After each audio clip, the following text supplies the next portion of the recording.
Hello everyone, welcome back to the channel banking professionals make it possible. उम्मीद करती हूँ आपकी पढ़ाई अच्छी चल रही होगी, आपका हेल्थ भी अच्छा होगा। First of all, extremely sorry for not uploading video for consecutive 2 days. I was not feeling well due to cervical pain, so I hope you all will understand and thank you for your support. आज हम लोग इस practice puzzle series को continue करेंगे। इसमें मैं आपको आज फिर SBI क्लर्क प्रीलिम्स लेवल के पज़ल ही यहाँ पे करवाऊँगी। जैसा कि मैंने कहा था कि प्रीलिम्स के एग्ज़ामिनेशन होने तक हम लोग प्रीलिम्स लेवल का पज़ल करेंगे, जो कि आपको RRB PO और RRB क्लर्क के प्रीलिम्स में भी बहुत हेल्प करने वाला है। अगर आपने अभी तक चैनल को सब्सक्राइब नहीं किया है तो सब्सक्राइब करके बेल आइकन दबा लीजिए, ताकि आगे आने वाले वीडियो के अपडेट आपको मिलते रहें। और इस प्लेलिस्ट को भी ऐड कर लीजिए अपने प्लेलिस्ट में, ताकि इसमें कोई भी वीडियो अपलोड हो तो आपको वो उसी प्लेलिस्ट के अंदर मिल जाए, आपको इधर उधर ना ढूंढना पड़े। तो चलिए शुरुआत करते हैं। ये रहा आपका पहला सवाल स्क्रीन पे। 8 people were posted in Indian Army at different designation. The designation in decreasing order as General, Brigadier, Colonel, lieutenant colonel, major, captain, सूबेदार और हवलदार। 8 लोग हैं जो कि इंडियन आर्मी में हैं डेजिग्नेटेड, 8 अलग अलग पोस्ट पे। Where general is highest designation. ये डिक्रीजिंग ऑर्डर में का मतलब है कि सबसे ऊपर जनरल होंगे, उसके बाद ब्रिगेडियर होंगे, उसके बाद कर्नल होंगे, उसके बाद लेफ्टिनेंट कर्नल हैं, उसके बाद मेजर हैं, उसके बाद कैप्टन है, फिर सूबेदार हैं और फिर हवलदार हैं। ठीक है, इस तरीके से इनका डिजिग्नेशन है। सबसे हाईएस्ट जनरल है। आगे है Q was senior to R। Q जो है वो R से सीनियर है but was immediate junior to N। Q जो है वो इमीडिएट जूनियर है N से, लेकिन R से बड़ा है। इमीडिएट बड़ा है ऐसा नहीं कहा गया है। M was designated at lieutenant colonel. M जो है वो लेफ्टिनेंट कर्नल है, तो यहाँ पे हम लोग M को लेफ्टिनेंट कर्नल पे बैठा देते हैं। ठीक है। And was just senior to R। M जो है जस्ट सीनियर है R से, इसका मतलब R मेजर होंगे। ठीक है। हमेशा की तरह 2 कंडीशन यहाँ पे मैं फिर से आज बना लेती हूँ, ताकि हमें ये क्रॉस ना करना पड़े लास्ट मोमेंट पे। यहाँ पे M है, R है। यहाँ पे इस कंडीशन को भी देखिए कि N जो है वो Q से जस्ट बड़ा है, तो पॉसिबल है कि इस तरीके से कुछ कंडीशन होगा। 2 कंडीशन हो गया। S is senior to T। S जो है वो T से सीनियर है, इमीडिएट नहीं कहा है। 3 people were junior to Q। Q से 3 लोग जूनियर हैं बट सीनियर टू P, और P से 3 लोग सीनियर है। देखिए ये बहुत नया स्टेटमेंट और बहुत कंफ्यूजिंग भी होता है। अब यहाँ पे आपको दोनों कंडीशन में दिख रहा होगा कि ऐसा कोई पोस्ट नहीं है जिसमें कि हम लोग Q और P को इस तरीके से बिठा सकें। देखिए इसका मतलब क्या होता है कि Q और P के बीच में 3 लोग हैं। अगर इस तरीके से आपको कंडीशन देखने को मिले, स्टेटमेंट मिले, तो आप समझ लीजिएगा कि Q और P के बीच में 3 लोग हैं, जिसमें P नीचे है और Q ऊपर है। ठीक है। T was immediate senior to O। T जो है वो O का जस्ट सीनियर है, तो T है जो जस्ट सीनियर है O का। हो गया हमारा सारा कंडीशन यहाँ पे कंप्लीट। अब यहाँ पे देखते हैं कि Q और P के बीच में 3 लोग को बिठाने के लिए हमारे पास कौन सा है जगह, 1 2 3। तो P को हम लोग यहाँ पे बिठा सकते हैं। इस कंडीशन में 1 2 और 3, तो P को यहाँ पे बिठा सकते हैं। हो गया। T जो है वो जस्ट सीनियर है O का, तो जस्ट सीनियर O के लिए हमारे पास इस कंडीशन में कोई जगह नहीं बचा है। ठीक है। लेकिन पहले कंडीशन में T जो है वो जस्ट सीनियर O का हो सकता है। इस कंडीशन में S जो है वो T से बड़ा है, T से ऊपर है कहीं, तो S के लिए हमारे पास सिर्फ और सिर्फ कर्नल का जगह बचा है। ठीक है। तो आपका कंडीशन हो गया N Q S M R P T O। तो ये हो गया आपका सॉल्यूशन कंप्लीट। अगेन ये 2 मिनट से ज़्यादा का पज़ल नहीं है, इजी पज़ल है। SBI क्लर्क प्रीलिम्स लेवल में आपको इससे ज़्यादा लेंदी पज़ल नहीं मिलेगा। ठीक है। अगर मिलता है तो वो सबके लिए लेंदी होगा, फिर पेपर का लेवल ऊपर चला जाएगा। तो इस तरीके का लेवल मैंने देखा हुआ है पिछले 2-3 सालों में, तो मुझे ये पता है कि इससे ऊपर आपका लेवल नहीं रहेगा। प्रैक्टिस करिए इसकी। अभी और भी आपके 6 दिन बचे हुए हैं, इसमें आप प्रैक्टिस कर लीजिए। 2 मिनट में आपका ये भी आ जाएगा। चलिए आगे बढ़ते हैं। कोई डाउट रह गया होगा तो कमेंट सेक्शन में ज़रूर लिखिएगा, मैं उसका रिप्लाई कर दूँगी। Certain number of person are sitting in a linear row facing south. ये ध्यान रखिएगा, अगर फेसिंग साउथ है, देखिए यहाँ पे एक आपको बात बता दूं कि फेसिंग साउथ है और कई बार होता है कि हम लोग नॉर्थ फेसिंग मान के इसको बना लेते हैं। तो ऐसा होगा कि अगर नॉर्थ फेसिंग में सारे के सारे इस तरीके से मान लेते हैं A B C D, north facing हमने बना लिया, लेकिन बनाना था इसे साउथ फेसिंग। तो पेज आप अपना पलट दीजिए, जैसे ये आपका पेज है तो इसी को आप पलट दीजिए तो आपका A B C D इस तरीके से आ जाएगा। A B C D page पलट दीजिए, आपका सॉल्यूशन दोबारा बनाने की ज़रूरत नहीं होती है। ठीक है, उम्मीद करती हूँ ये क्लियर हुआ होगा कि अगर नॉर्थ और साउथ में अगर लीनियर सिटिंग अरेंजमेंट में है तो आपको कोई इशू नहीं होगा। चलिए देखते हैं। Information about only some of them is known. कुछ लोग के बारे में इन्फॉर्मेशन पता है, नॉट मोर देन 23%। ये बहुत इंफॉर्मेटिव है, ये ध्यान रखिएगा कि इस रो में 23 से ज़्यादा लोग नहीं हो सकते हैं। चलिए देखते हैं। 4 person sitting between B and D। B और D के बीच में 4 लोग बैठे हैं, तो हम लोग क्या करते हैं, B और D के बीच में 2 3 4, B और D के बीच में 4 लोग हो गए। एक और कंडीशन बनाते हैं B और D के बीच में, क्योंकि हमें नहीं पता कि लेफ्ट है कि राइट है। A sit second to left of C। A जो है C के सेकेंड टू लेफ्ट में है, and third to right of B। B के थर्ड टू राइट में है। ठीक है, ऐसा होगा। F sit to immediate left of E। F जो है वो E के इमीडिएट लेफ्ट में है। ठीक है। G sits exactly between B and F। B और F के बीच में, ठीक बीच में बैठा है। ठीक है, ठीक बीच में का मतलब मैं यहाँ पे ऊपर G को बना रही हूँ क्योंकि हमें नहीं पता कि इन दोनों के बीच में और कितना गैप होगा। ठीक है,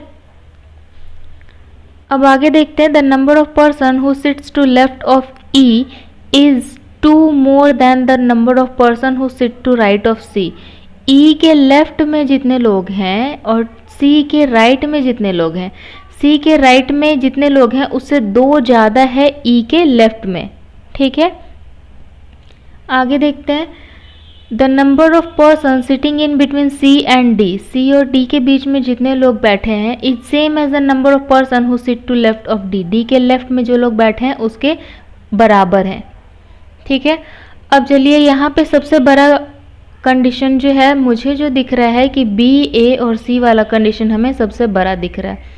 तो B के थर्ड टू राइट में A बैठा है। आपको याद रखना होगा कि ये साउथ फेसिंग है, तो हमारा राइट ये और लेफ्ट ये हो जाएगा। ठीक है, तो B के थर्ड टू राइट में अगर A बैठा है तो यहाँ पे A होगा। ठीक है, इसमें हमने B को यहाँ बनाया था, तो B के थर्ड टू राइट में हम लोग A को यहाँ बना सकते हैं। अब देखिए कि C के सेकेंड टू लेफ्ट में A बैठा है, तो यहाँ पे C को बैठना पड़ेगा तभी सेकेंड टू लेफ्ट में A होगा, मतलब ये कंडीशन हमारा फॉलो नहीं होगा।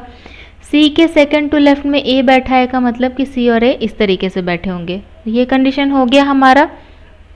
अब देखिए कि C और D के बीच में जितने लोग हैं उतने ही D के लेफ्ट में हैं, तो C और D के बीच में कितने लोग हैं, 1 2 3 4 5 6 7 8 और 9।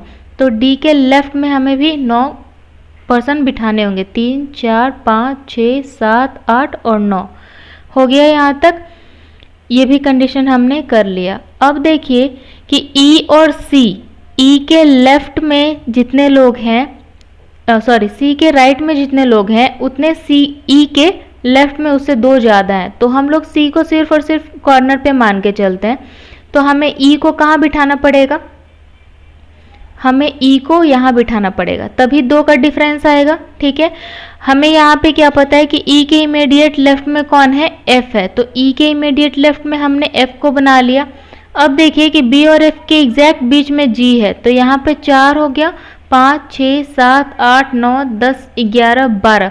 अब 12 जब पर्सन बीच में बैठे हैं B और F के बीच में, तो 12 में तो एग्जैक्ट मिड में नहीं होगा, कोई ऑड ही होना पड़ेगा। तो हम लोग क्या करते हैं, एक बार E को यहाँ पे रख के देखते हैं और F को यहाँ पे रख के देखते हैं। तो E के लेफ्ट में कितने लोग हुए, 3 लोग हो गए, इसका मतलब कि C के लेफ्ट में एक और पर्सन हमें बिठाना पड़ेगा। ठीक है, तो ये हो गया E आपका और ये हो गया F। ठीक है, अब देखिए B और F के बीच एग्जैक्ट बीच में G कैसे बैठता है। यहाँ पे 4 लोग हो गए, 5 6 7 8 9 10, और एक 11 पर्सन हो गया। इसका मतलब कि 5 इधर से आएंगे और 5 इधर से आएंगे तो बीच में जी बैठ सकता है। तो 1 2 3 4 5, इसका मतलब जी हम लोग यहाँ पे बिठा सकते हैं। यहाँ पे 1 2 3 4 5 सीट यहाँ पे भी हो गया। इसका मतलब कि डी जो है वो जी का इमीडिएट पड़ोसी हो जाएगा। ठीक है, तो ये कंडीशन भी हमने कंप्लीट कर लिया, ये कंडीशन भी कंप्लीट कर लिया और ये कंडीशन भी कंप्लीट कर लिया। मतलब हमने अपना पूरा कंडीशन मर्ज कर लिया। नंबर ऑफ पर्सन देखते हैं कि यहाँ पे कितने नंबर ऑफ पर्सन बन के आते हैं हमारे। देखिए 1 2 3 4 5 6 7 8 9 10 11 12 13 14 15 16 17 18 19 20 और 21 नंबर ऑफ पर्सन यहाँ पे कितने हो गए? 21। उम्मीद करती हूँ समझ में आ गया होगा। इसको भी बनाने का स्टैंडर्ड टाइम 2 मिनट। कोई भी क्लर्क लेवल पजल आपको मिल रहा है तो 2 मिनट से ज़्यादा उसमें आपका वक्त नहीं लगना चाहिए। ठीक है, थोड़ा बहुत 10 सेकेंड 15 सेकेंड इधर उधर हो सकता है। अब इसको एकदम एग्जैक्ट मार्क नहीं कर लीजिएगा, लेकिन हाँ 10 सेकेंड और 15 सेकेंड से ऊपर भी आपका नहीं जाना चाहिए। ठीक है, चलिए आगे बढ़ते हैं अगले सवाल की तरफ। J K L M N O P and Q are sitting in a square table. 8 लोग हैं जो कि एक स्क्वायर टेबल में बैठ रहे हैं। Such that 2 person sit on each side and facing toward centre. Facing toward centre तो ठीक है, लेकिन हर पर्सन जो है वो दो पर्सन हर साइड में बैठे हैं। हमें क्या पता होता था कि कॉर्नर पे 4 लोग बैठे हैं और 4 लोग साइड में बैठे हैं, लेकिन इस बार जो बैठे हैं वो इस तरीके से बैठे हैं, सबके सब साइड में बैठे हैं। Again we will make 2 conditions at the same time. ये हो गए 8 लोग। ठीक है, 1 person sitting between J and Q. J और क्यू के बीच में एक इंसान बैठा है। 2 person sit between M and Q. M और क्यू के बीच में 2 लोग बैठे हैं। N is not an immediate neighbour of Q. N जो है वो क्यू का इमीडिएट नेबर नहीं है। The number of person sitting between N and Q when counted from right of N. देखिए एन और क्यू के बीच में जितने भी लोग हैं तो इसके राइट से, यहाँ पे सिर्फ मैं ऐसे मार्क कर रही हूँ कि इससे राइट से जो मेजर कर रहे हैं is 1 more than that of sitting between Q and P, sorry O and P. तो ये ओ और पी के बीच में जितने लोग हैं उससे एक ज्यादा है। ठीक है, when counted from left of P, यहाँ पे हम लोग पी के लेफ्ट से काउंट कर रहे हैं। ठीक है, L sit second to left of K. L जो है वो के सेकेंड टू लेफ्ट में बैठा है and third to right of O. तो एल जो है वो थर्ड टू राइट है ओ के और सेकेंड टू लेफ्ट है के। तो यही कंडीशन बन रहा है। ठीक है, J and O R immediate neighbour. J और ओ जो है वे इमीडिएट नेबर तो है but not on the same side. Same side में नहीं होगा। जे और ओ यहाँ पे नहीं हो सकता है। ऐसा हो सकता है कि जे और ओ इस तरीके से बैठ जाएं। ठीक है, तो हम लोग यहीं से शुरुआत करते हैं जे और ओ को बिठा के। ठीक है, अब देखिए कि ओ के थर्ड टू राइट में एल है तो फर्स्ट सेकेंड और थर्ड टू राइट में एल हो गया। के सेकेंड टू लेफ्ट में एल है तो सेकेंड टू लेफ्ट में एल को करने के लिए हमें के को यहाँ पे बिठाना पड़ेगा। सेम का कंडीशन हम लोग बना लिया हमने 2। ठीक है, इस कंडीशन को हमने कर लिया। अब देखिए कि जे और क्यू के बीच में एक इंसान बैठा है। तो जे और क्यू के बीच में एक इंसान, यहाँ पे तो क्यू होगा नहीं क्योंकि ऑलरेडी के बैठा है, तो क्यू को हमें यहाँ पे बिठाना पड़ेगा। दोनों कंडीशन में हमने ये कर लिया। ये तो हमने ऊपर यहाँ पे कर ही लिया था। अब देखते हैं एम और क्यू के बीच में 2 लोग बैठे हैं तो 1 और 2। तो एक बार हमें एम को यहाँ बिठा के देखते हैं। 1 और 2, एक बार हम लोग एम को यहाँ पे बिठा के देखते हैं। ठीक है, हो गया ना, आपका 2 कंडीशन काम आ गया। अब क्यू का पड़ोसी एन नहीं है, इसका मतलब है कि एन यहाँ पे नहीं होगा। अगर एन यहाँ पे नहीं होगा तो एन यहाँ हो सकता है। अब J K L M N O Q हो गया, इसका मतलब पी बचा है। तो एन यहाँ पे नहीं होगा तो एन यहीं पे हो सकता है और एक जगह बचा जहाँ पे पी हो जाएगा। ठीक है, अब क्यू का पड़ोसी एन नहीं है तो इस केस में भी एन यहाँ पे नहीं होगा तो कौन बैठेगा यहाँ पे? पी बैठ जाएगा और एन यहाँ पे बैठ जाएगा। ठीक है, यहाँ ये कंडीशन भी हमने कर लिया पूरा। अब देखिए कि एन के राइट से काउंट करेंगे। ठीक है, तो एन के राइट से काउंट करने पे हमें यहाँ पे 2 पर्सन दिख रहे हैं। तो अब पी के लेफ्ट से काउंट करते हैं ओ के पास। तो पी के लेफ्ट से देखिए ओ के पास एक ही गैप है, एक ही इंसान बैठा है। और एन के राइट से काउंट कीजिएगा तो क्यू के बीच में देखिए 2 इंसान बैठा है। मतलब ये कंडीशन यहाँ पे तो फुलफिल हो रहा है। इसका मतलब ये सॉल्यूशन हमारा हो जाएगा। बट इसको भी एक बार क्रॉस चेक करते हैं कि P के लेफ्ट से O की तरफ जाते हैं तो कितना इंसान है, एक इंसान है। इसका मतलब कि N के राइट से अगर हम लोग Q की तरफ जाएं तो उसमें 2 इंसान बैठा होना चाहिए। तो N के राइट से अगर Q की तरफ हम लोग यहाँ पे आ रहे हैं तो देखिए 1 2 3 4 इंसान बैठा है, मतलब ये पॉसिबल नहीं है। ठीक है, तो ये है आपका सॉल्यूशन। अगेन 2 मिनट, ठीक है 2 मिनट, आप इसको 2.5 मिनट भी मैक्सिमम बना सकते हैं, उससे ज़्यादा आपको इसमें वक्त नहीं लगेगा। उम्मीद करती हूँ समझ में आया होगा।